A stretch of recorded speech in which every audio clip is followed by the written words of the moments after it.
Vendredi, c'est jour de grande prière pour les musulmans. Dans la vieille ville de Jérusalem, ils répondent à l'appel par dizaines de milliers. La tension est palpable, la sécurité imposante. Seuls les musulmans peuvent aller au-delà de ce barrage de la police israélienne. Les autres sont tenus à l'écart.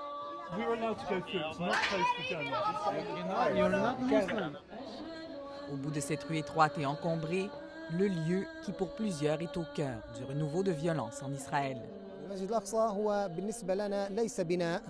Al-Aqsa, pour nous, ce n'est pas un bâtiment, c'est une doctrine. C'est le troisième lieu de pèlerinage, après la mosquée de Médine et celle de la Mecque.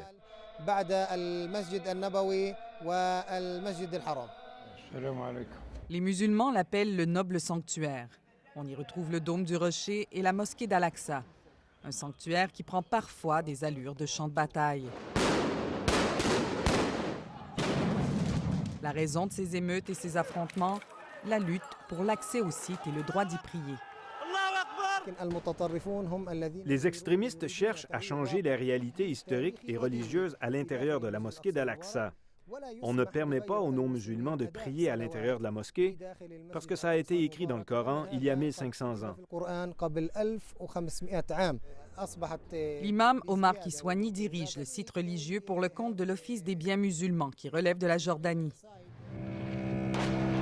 Pourtant, lors de la guerre des 6 jours en 1967, l'État d'Israël, vainqueur, avait annexé la partie est de Jérusalem, prenant ainsi le contrôle des lieux saints, jusque-là administrés par la Jordanie. Mais rapidement, les autorités israéliennes lui en ont remis la responsabilité en vertu d'une entente. Seuls les musulmans ont le droit d'y prier, mais tous, y compris les Juifs, peuvent visiter le sanctuaire. Ils nous cherchent. C'est comme s'ils nous disaient « On est là, on prie malgré vous, sans aucun souci. » Et pour nous, les musulmans, le juif ne peut pas prier à Al-Aqsa. Il a le mur des lamentations. Il n'a rien à Al-Aqsa.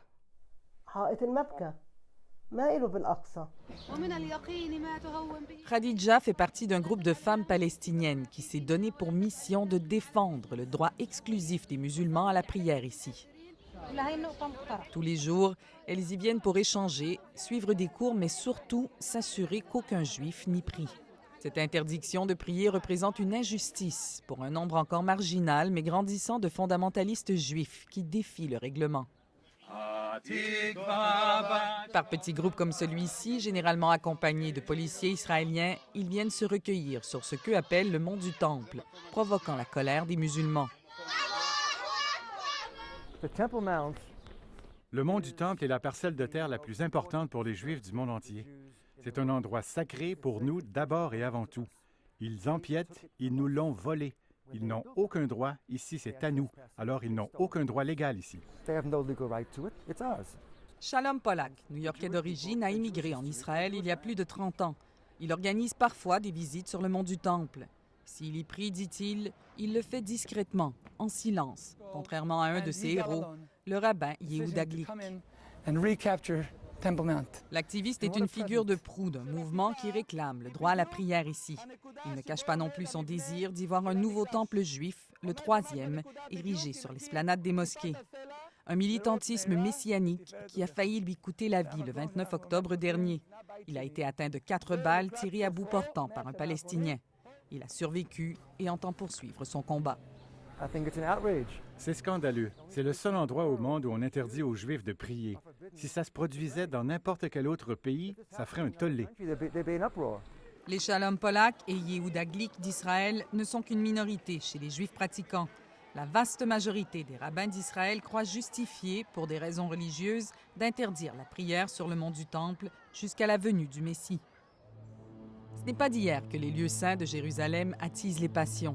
Mais la récente vague d'attentats qui frappe Israël, dont une attaque meurtrière en pleine prière dans une synagogue de Jérusalem, fait aujourd'hui craindre une transformation d'un conflit essentiellement territorial en conflit religieux.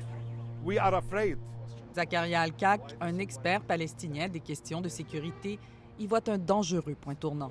Maintenant, le conflit passe de Palestiniens contre Israéliens ou vice-versa, à musulmans contre juifs. Et là-dessus, il est impossible pour qui que ce soit de faire des compromis.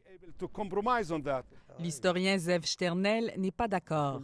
Le mont du Temple sert plutôt, croit-il, à occulter les véritables raisons d'une révolte grandissante des Palestiniens.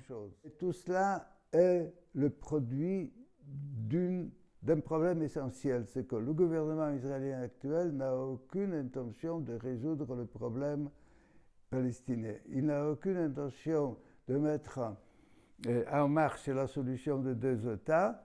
Les Palestiniens se trouvent dans un cul-de-sac, ils le savent, ils le comprennent.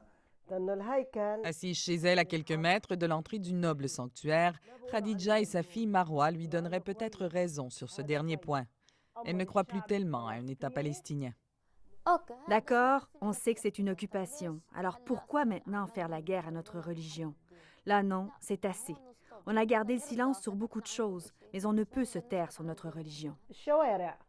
Khadija se dit prête à tout sacrifier, même ses propres enfants, pour défendre la mosquée d'Al-Aqsa.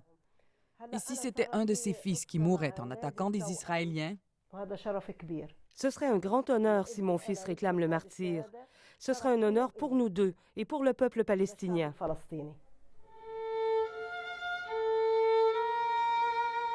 Ça a toujours été un conflit religieux, ça n'a jamais été une question de territoire. Ça n'a rien à voir avec les frontières. C'est beaucoup plus fondamental, c'est à propos de nous et oui, à propos de la religion. Là-dessus donc, Khadija et Marwa, les Palestiniennes, et Shalom, l'Israélien, s'entendent. Et sur cet autre point aussi, impossible d'envisager le partage d'un lieu saint que revendiquent les deux camps.